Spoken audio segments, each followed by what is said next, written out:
Ladies and gentlemen, it's been so long since tavhizita musha wedomboshava kwa Commander Ibrahim tikati leaving no stone unturned. Pese patetangonange pane uchenjeri tiri kupfuura nepo tichiwana kuti uchenjeri uyu, how can we tap into that? Even kana upenzi, do you know kuti you can learn from upenzi hwevamwe vanhu utotarisa utoona kuti mapengero aenda ningika.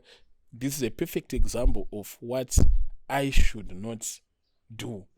And so we learn from everything. So we are happy to sit again with Commander Ibrahim. Commander, welcome. Thank you, Baba Zigo. Baba Zigo vaneka kufara kavari kuita, especially vachisvika munzvimbo inoyi yavanga vane nguva vasiri. Tisatapinda munyaya 2 dzatoda titaure. Ndine video randakaona paTikTok ramaitaura, was it a prophecy, was it a revelation, ranga rakanzi the next president of Zimbabwe. Makupindire mune zvematongero enyika. Anozodza madzimambo ndiye ndimwari kabati mimi muri mwari here. Samasimba ose vanotoburuka kudenga votouya vototi ndayakusosodza vamunangagwa. Ndo vanovazodza. Not literally handiti, but kuti imimi muzoti mimi president anoendwa anoordenwa nani? Obviously anoordenwa nemupriesita, but mupriesita is just a vessel. It does not have any power whatsoever to determine who is going to be a president. Baba Zigo, mukuzvambarira pamubvunzo ndati anozodza nekuordena nekuanoenda president ndiani? Ndimwari, ndo pandiruramba ndakatsika nisuchinja ibaba. Mwari vanobva kudenga vouya here voti takukuordena iwewe Emerson Dambudzo Mnangagwa. Zvakafanana nekuti mimi patinobika chikafu chinenge chichikurunga mugoti, but unobika usi mugoti. Ndiamai vandase vanobika saka nemugoti. Saka uri part and parcel of that. Makamira papi? Any preacher who says they are not politically involved, they are lying. The whole Bible is politics. Saka mukujustify kupinda mupolitics kwenyu? Kwete kupinda mupolitics. Nditori mupolitics. As a politician. Because kana nshona matira ndinotori nesimba Baba Zigo rekudetermine kuti uyu MP anowinira ndawini. Kone matangira pa MP madi kuenda pa president.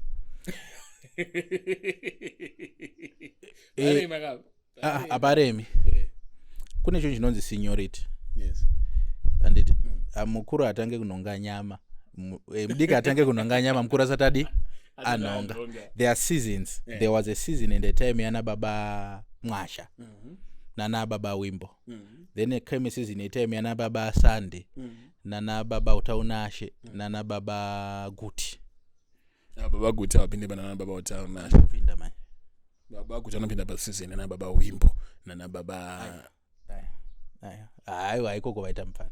Kwete papawa kana chi. Tikutaura pa seniority. Aiwa vakwani kuna Baba Wimbo. Vari pana na Utaunasha. No, ku postori kuti na Endra. Because ukatarisa time yakatanga ayo. Influence yakaitwa nemapostori ka by then ne influence yakazoitwa. Ukatarisa is like postori yakadominate. Ndobva kwazouya partial Pentecostal. Ndo yanga yana Sayoja vana Assemblies of God. And this is 1960 ka. Kusaka vana Baba Wimbo nderini. Ikando manduti nana Baba Wimbo same group kana Baba Guti. Yema 90 years, 107 years. Saka kuti ufare ngati vaise ipapo right. Akuyo ndifare sachi bali. Zvichokwadi chaizvo. Bandati it's okay. Then from them we have crew yana Baba Makandiwa. Ana Prophet Hubert. Ana Prophet Andrew. Ana Prophet Tawonga. Tawonga which one? Ana Apostle Tawonga. Ndo ira yakuenda ichinopera iyo. Kwakupinda yedu manje. Yenyu ina nani? Inini ndakazvimira sakomanda Ibrahim, vana Mutumwa, vana Apostle Desmond, vana Mbatsi, shinda zvakada. Ko ana Mirakopo, ana mnzaniwe. Uyu ane Rehab mazuva ano upiwa moto. Michael Selo, ana other against same. Ana murutaure vanhu andasi. Ana makupiwe. Mudombosha. Ndachizoka pachiprofita chandakaona. So Handisi achiprofita here kana chi mango the next president of Zimbabwe. that was not a prophecy per se, because if you listen to the video ndanga ndisingatauri kuti president ari kuya ndiani. Though ndichiziva kuti president ari kuya ndiani. Ndiani? Aiwa izvo zvandikuudzisa. Like I said, so what were you talking it's not yet my time or era to be saying stuff like that. Ntosira vari kumusoro vacho ndo vanotaura izvozvo. Kupinda mudare rechuna zviro rinofanira kuchitaura. What I was talking about, if you basically listen to that, ndaingotaura nyaya ye, it was sort of like an analysis of what has been happening. Kubva papinda president Mnangagwa, the issue yekupiwa one mota naSeWikneyo, the issue yekuti vanafadzai mairi vanenge vachiprotesta against nezviitika, the issue at 2030. Yeah, that was basically what I was saying. What were you saying? What everyone is saying. Murutichi. Nyatsofunza mubvunzo. Ladies and gentlemen, ndisa pakona pauri kuti ndida iwewe. Iwe nyatsondibvunza zvauri kundibvunza ndikupindura. No, title video yanga yanzi the next president of Zimbabwe. Ndakazvidziswa newe siko. Izvozvo. Zvekuti unogona kungotisira caption ndakuti sadza reblue, but video musina kana nyaya sadza reblue. So that was just a caption. Ladies and gentlemen, mawanzwa Commander Ibrahim tangoti atingapfuure tisina kumbovabvunza kuti video ratakaona paTikTok rakamira sei. Nyaya yatafambira panapa, it's a quick two subjects issue yatoda look at. Yekutanga inhau yenyenyedzi dzatinoti idzo pachirungu masters. Masters ane here symbolism yainayo munyika yemweya. Masters munyika yemweya ane symbolism yakanyanya, so masters anogona kumirira ngirosa. Bible rinoti when Christ was about to be born, a star was seen. But people should understand that this star had nothing to, it was not a physical star per se, though it was physical, but not the context of the issue yanga isiri mainly based on the physical star. Vemweya ndo vakaona type yechipo chaiuya. Saka panonzi, and the mage or the magi from the east, they saw the star. Vanhu vanofana kunonzvera kuona kuti chainzi mamagi chi. These were magicians, sorcerers. Saka the reason why these guys were following that star, yanga isiri nyaya yekuda kuzoropafadza Jesu kana kuzofarira Jesu. They actually wanted to steal that star.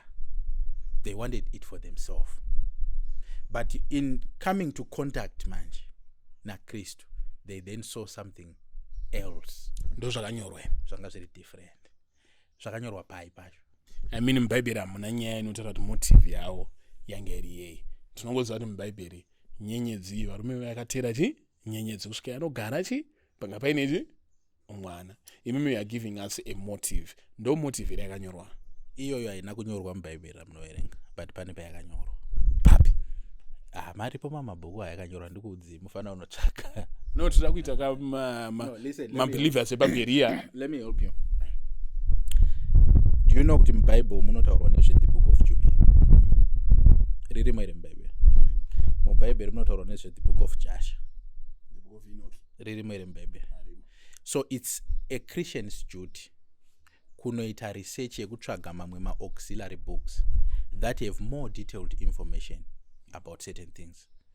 The blinkers that we have as the Christian community ndezvongoti kana tisina kuzviona kuti zvakanyorwa muBhayibheri hazvisi valid. Yet that's not it. That's very wrong. You cannot tell me kuti a man who walked with God ainzi Enoch. Tinongonzwa kuti and Enoch walked with God and God took him and he was normal. Zvatopera. Hatina anything else chakanyorwa. Are you telling me kuti the man who raised Christ as a human being who was Joseph hana anything that he had to say concerning his son? You get the sense?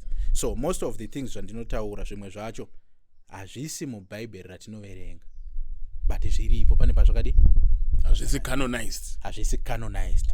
And remember, the guys that did the canonization were not spirit-filled. They were just politicians and scholars and philosophers.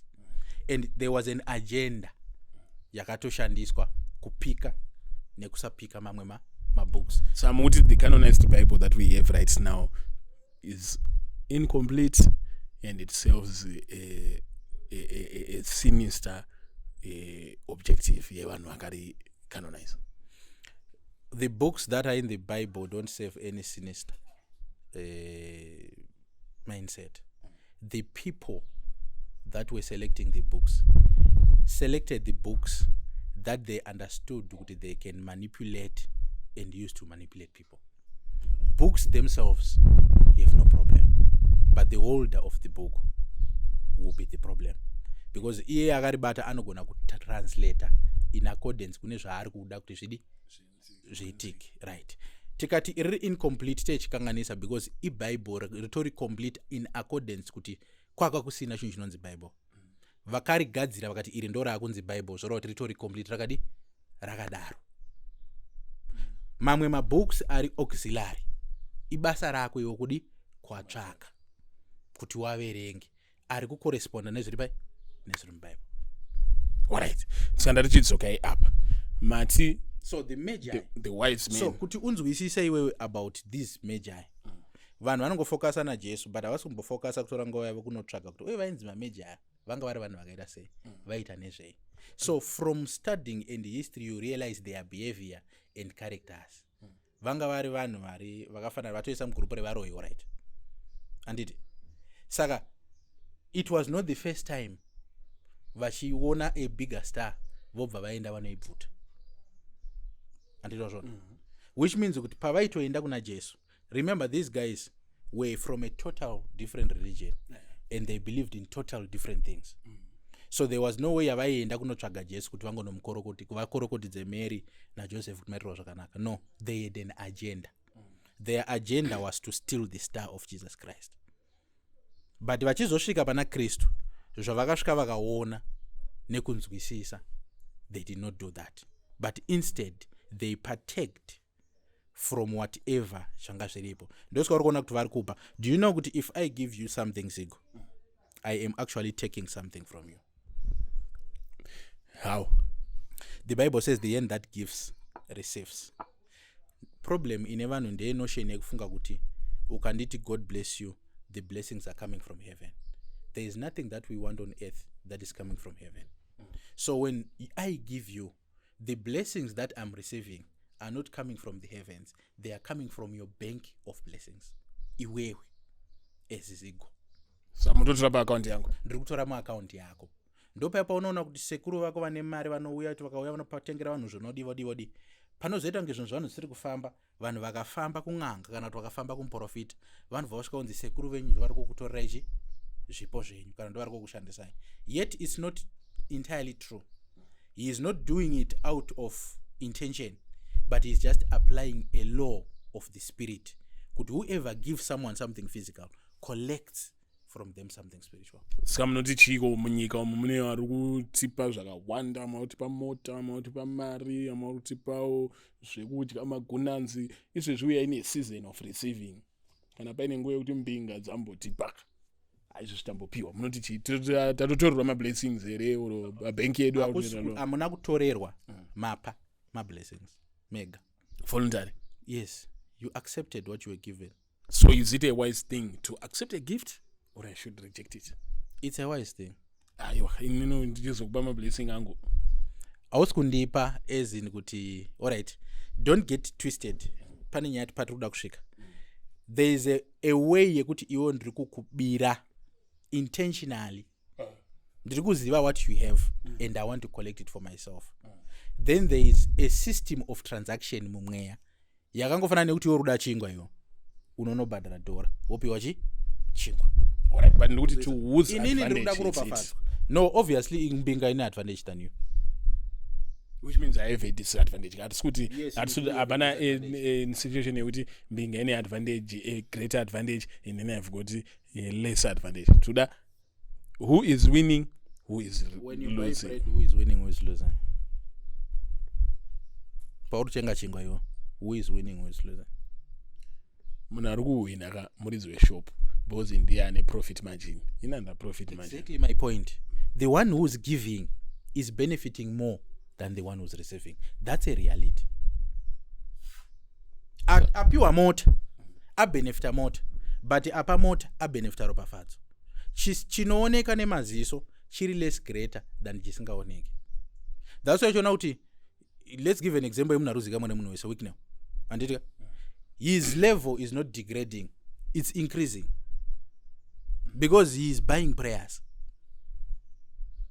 Pauri kutofara iwe uchiti mwari deva mwedzera muropafadza, you are praying for him, so he has he's bought a prayer for you from fanike munamato wakarorwa namuparinga mawanika. Saka obviously he is gaining more anogona kuzodifaliweta kana kuti munhu angona kutadza kuita wisdom dzekushandisa mari yapiwa ongodzokera pasemposini, but Wicknow has gained something of the spirit that cannot be elapsed or wasted. Hey, ladies and gentlemen, mukuinzwa nyaya yemastar yekunzi unobirwa nyenyedzi, unobirwa chipo, handistation kuti riri kubirwa, unogona kuti willfully hand away your star. Saka mastar aya oro chipo ichi oro mablessings aya paunomapa, pane zvinoonekere muupenyu kuti hey, mimi munenge makatorerwawo zvipo imimi kana makapasa vamwe zvipo pamainyanya kugamuchira. Inzwai baba ziko ndoda kuti vanhu vanzwisise there is a difference of willingly transacting, unknowingly transacting, and intentional transacting. Patinoti kubirwa chipo kuti mudzinza menyu imimi munhu mudzinza rega rega kana kuti pamabhururu ese kana kuti pavanongana vanhu vese masters atinawo akasiyana. Ngati totamba 35 unotoziva kuti pano mumwe munhu wekuti akatobudikira reaction yevanhu yakatosiyana nekandikabudikira, right? Ndobva ndaenda kun'anga inini pakutamba kwenyu kuti ndinotsvagawo kuti zvinhu zvangu zvifambe. Ndobva ndanzi aiwa pamunhu pauri kutamba navo zigoyawe ndiani chipo chinopenya kudarika chako ndo chaurifana kutora. Zviri kutoitika every day. Zviri kuitika kubva kuma musicians, zviri kuitika kubva kuma vanhu imi mablogger, zviri kuitika mumakambani, zviri kuitika mumafamilies. Kuti munhu anga ari mupath uchinyatsoona kuti munhu life yake iri kufamba zviri kuita, anongoerekana adona, then umwe munhu wamamuchiona kuti but munhu uyu anongoerekana asimuka. Panenge patoitwa transaction yekubirwa chipo. It's a different issue than zviri kuitwa nasei Wicknow kana zviri kuitwa navamwe vanhu zvokuti munhu ari kungopa willingly without akusi kubirwa ikoko. Kubirwa tiri kuti isusu tiri kutoenda tonotsvaga kuti ane chipo ndiani. Ndosika uchiona kuti mbinga dzakawanda dzine matumbu dziya dzinotsvaga tuvana tudiki. I-transaction iyo yayi. I-transaction inganati the younger, the sweeter. No, that's a transaction. Just like gay people. Ngochani. Kune two groups dzengochani. Kune ngochani dzekuti ingochani dzinotongonakirwa neungochani. Idzodzo ishoma. Ngochani dzevarume vakawanda vari straight vanotoona kuti munhu antori nemhuri but unzoti kuita zvechingochani. It's a ritual yekutocollecta stuff from someone.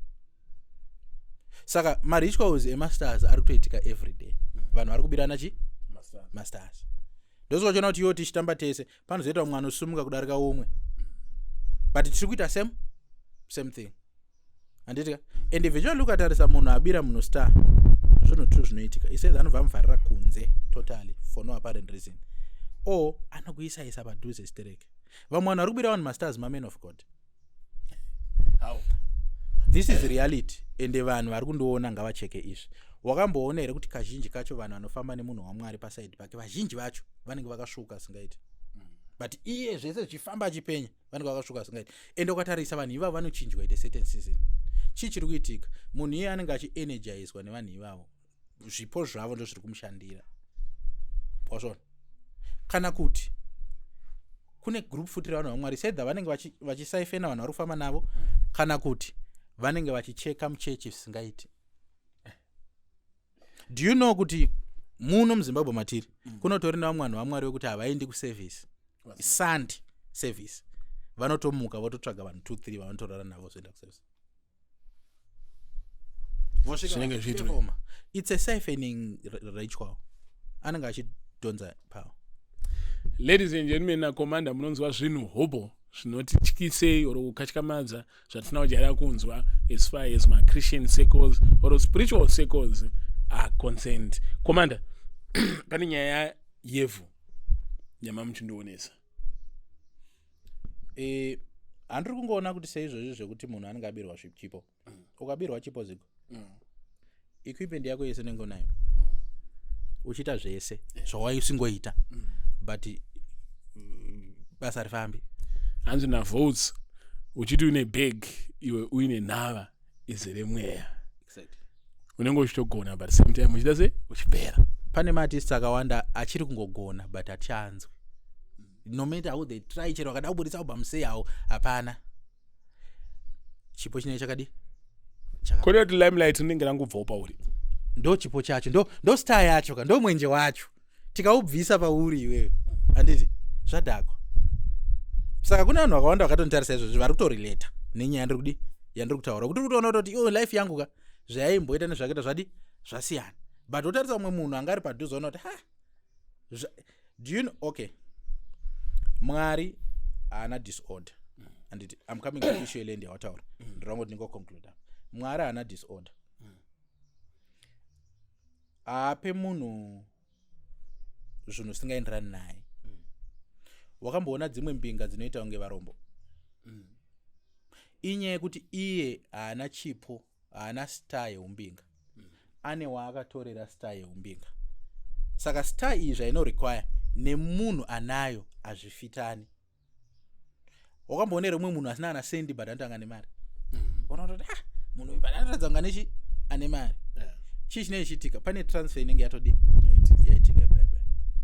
So anyone ari kunzwa zvandikutaura izvi anofanira kutsvaga help. Do you know why? Unokwanisa kutorora nemukadzi wako star kana wakaroora muroyi anoitora but this is very real manje. Do you know kuti kune munhu wekuti ukadanana naye zigonasi zvinhu zvako zvofamba kwete munhu wekuti ukadanana naye zvinhu zvako zvodhakwa. Kozoita vamwe vanhu vakatoonera kuti mukadzi uyu ane chipo chiri paari omuroora kwete nekuti anomuda nekuti anzwa kuti kana ndikamuisa apa zvinhu zvangu zvinofamba. So murume wako kana mukadzi wako anogona kushandisira star yako. Chenjerai munzimba umu unoona kuona mukadzi wako achibudirira chaizvo kudarika iwewe ukashaya zvabva nepi iri nyenyedzi yako yatorwa time yaunenge uri mubhedhuro nyaya yeland. Iwewe unofanira kunzwisisa kuti Mwari paakadestroya nyika nemvura aida kudestroya creatures anga aripo. There were a lot of hideous creatures that have in existence because fallen angels akatanga achirara nevanhu achiproducer giants ndobva azobva kuvanhu akatanga kupinda kumhuka ndobva patanga kuproducwa mhuka dzanga dziri hafu vanhu hafu mhuka. So there was chaos on the planet. Zvine scientific proof here zvinayo because tine zvibaba zvekurara nembudzi madhongi but asati ambona ana mombe wani inoita pregnant. Ukanyatsovhunzisisa kune zvinhu zvinozvarwa kumamishoko zvinenge zviri hideous potodaidzwa vanhu votoungana kunzi pazvarwa mbudzi iri kuita kunge nemusoro wemunhu padi nyaya idzo dzitoriko seimimi mofanira kutsvaga manje zviriko. But anyway, back to our issue. When God destroyed these things what was destroyed were bodies, not the spirits. And these spirits cannot go to heaven, cannot go to hell because they have no place. They were not there in the part of creation. Now what these spirits did, dzakanzwisisa kuti vanhu vachazouya, the most important thing that they will want is land. Muchazoda kumaina imimi, muchazoda kurima, muchazoda kuvaka. Saka maspirits akanopozesa malands. Ndosika uchiona kuti baba Zigo imimi munenge mutori nebepa reku-Ministry of Mines rinotori nezita renyu asi munotonzi inda munotanga maona mambo vokukumbirirai ko mambo anogokukumbirirai kupi land iri yani izvozvo kudza kuti land ndeyenyu pabepa but mweya land haisi yani yenyu. Now hakuna unombonzwa achinzi land inoda kudhilifiwa hazviitiki izvo zvetse lie. You have to make peace with the spirit that is on that land. Kana kuchinzi kukumbirirwa zvisikirwa kunamata, you are not going to worship. Hamusi kunonamata chinhu ichocho. Muri kunomake peace nacho. Alright, number one. Madzimambo anonzi madzimambo, they are not just ordinary people. Atori ne anointing ye power yekuti vafundisi neng'anga tinotaura nema elements anditi akasiyana-siyana but machief anotaura nevhu. Mambo vakataura nevhu nekuti ndivo vakapiwa authority panzvimbo iyoyo, mweya wenzvimbo iyo unonzwa. But semakristu tingatadza here takanzi mambo havasi n'anga munzwisa. You have to go and make peace. David akatoenda akanoita make peace nevanhu vanga vaurayorwa vana vavo naSaul. vanhu kuti makristu hatina here simba because isu makristu takanzi tinokwanisa kutaura nevhu chairo, tokwanisa kurikesa, tokwanisa kuudza gomba kuti baba enda apa, tokwanisa kutuka udyi, hatikwanisi here. Hamukwanisi. Why? There's protocol in the spirit. There's protocol in everywhere. That's a fallacy. Ndosika kuchona makristu akawanda akarwa nenhamo but achita madeclarations achirira nendimi dzinotyisa, but vachitadza kutoita vana vavari kutsvaga, vachitadza kutowana mabasa avari kutsvaga, because everything is protocol and principle and order. Andosvona madhimoni anga ari murume, anga ari eligion. Jesu paanosvika ku the land of the Gadarenes achiburuka, anditi anoti iwe mweya wetsvina buda murume. Madhimoni anabuda, but atori Jesu adzinga sana kuti Jesu anotozobvunza kuti who are you, anditi because demon raunoziva zita raro une authority over iro. Madhimoni anobva ati we are legion because we are men. Obva ati titenderei tipinde munguruve idzi musati dzvinga. In fact asati adaro anoti mauya here kuzotiparadza nguva yedu isati yakwana. Nguva yaitaurwa yanga isiri end of time, yaive a contract yanga ine madhimoni nevanhu veland iyoyo, land of the Gadarenes. Because iwo funga kuti unenge uchitadza zvakaita sei zigo zvekuti unoita madhimoni 6000. Chero kanzuri kutadza zverudzi rupi, you cannot have 6000 demons. Nengo wakula down achipinda. Hazviiti. So if you check uchaona kuti iwewe munhu ipa anodhilivhiwa naJesu, madhimoni anopinda munguruve, dzasiri njiri dziya dziya, dzaitove nguruve dzaichengetwa. It was a business. Why would Jesus allow someone's business to be destroyed? Unless that business came through wickedness. Just like kuti kuna vamwe vanhu vari kubudirira izvozvizvi nekuti umwe munhu iDown syndrome azvara munhu asingafaniri kunge azvara. Kuna vamwe vanhu vari kubudirira izvozvizvi nekuti I have nothing against people with autism spectrum by the way. Kuna vamwe vanhu vari kubudirira izvozvizvi andika nekuti munhu ari kupenga zvisiri natural. Kuna vamwe vanhu vari kubudirira nekuti munhu ari kusafa. Ndo same system yanga yakaiswa kuti vanhu vemuguta reGadarenes vakabvumira madhimoni kuti vakaita contract nemadhimoni kuti apinde munani mumuchinda. So this guy suffering, the more the business. Zviri kumeka sense. Saka yanga iri contract, chasungwa pasi chasungwa nekudenga, kwete chasungwa kudenga chasungwa pasi. If you agree on something here, it's binded in it. God is a God of covenant. Anditi saka malenzi aya atori macovenants nemweya yenzvimbo dzipi idzodzo. Saka iwewe chero ukaenda une anoending yakaita sei haukwanisi kusvika uchidzinga zviiti zvinototadza kushanda. Let me tell you something, ma big prophets amuri kuona ndonza nemamaina aya whether vanozvibvuma kana kuti havazvibvumi vakatokumbirira. No, vanoti vakasvika vakatorova munamato kuti in this land you were commanded by God to bear me fruit. Alright. Havana here kuenda kuna mambo wenzvimbo iyoyo first vasati vatanga kumaina. Zvakangofanana nekuenda kuna clerk of the district. No, ukaenda kuna mambo uchiti ndoda kuzochera panapa haungoendi nekuti unodzichi. Number 1 unotonobvisa offering kuna mambo. Number 2 mambo vanofana kutosvika panzvimbo ipapo vototaura zvavanotaura. You get it? Saka it's a lie. Ndosika chona kuti makristu asi kubudira because ari kubelieve nema dzari kuudzwana napapa vavo. Because hapana kapapa pavachazouya achikuudza ishuwa kuti ini ndakatozoenda kwamambo, mambo akatozondikumbirira kuti tichibvumidza kuti vanoda kuramba vachifiliwa, so they will pretend as if nothing happens, but this is the reality. There are spirits that possess land. Ndoso chona the most difficult thing to do in this lifetime kunzi wavaka unzi watenga imba washona. Ndoso chona mwe munhu paanongotanga kuvaka nzinga basa, umwe munhu paanongotanga kuvaka madhera mvadi amira. Saka vanhu vangorekera kuvaka, vanogara pai vakarekera vaka tikarekera vakatogara pai. Aiwa, ladies and gentlemen, ndiwo commander Ibrahim. Rega tivape nguva yekuti vatipewo mashoko avo ekupedzisira. I encourage you to me say my question concerning two topic taurwa na commander Ibrahim. Yekutanga yemasters yekuti munhu unokwanisa kubirwa nyeredzi dzako, uro unokwanisa kupa vanhu nyeredzi dzako, uro unokwanisa kushareana nenyeredzi. Uye kana zvinhu zviri kushanda to your disadvantage, comment mu comment section tione kuti zvinogadziriswa say, then commander achazotiudza next week how he deals with my issues akadai. And then secondly now yevo. So commander tiudze. So this is the first part. Then the second part nchivhara zvangu. Uri rememberewo kuti muri vadiki waiti ukasvika somewhere wainzi idyaifu ukasvika munyu nzvimbo. Why? Ukasadaro unorwiswa nenzvimbo iyoyo. Kune munhu akanovaka business rake somewhere ari kurwiswa. Kune munhu wekuti ari muZimbabwe zvona zvifamba ngobuda muZimbabwe akaenda somewhere else zvakufamba.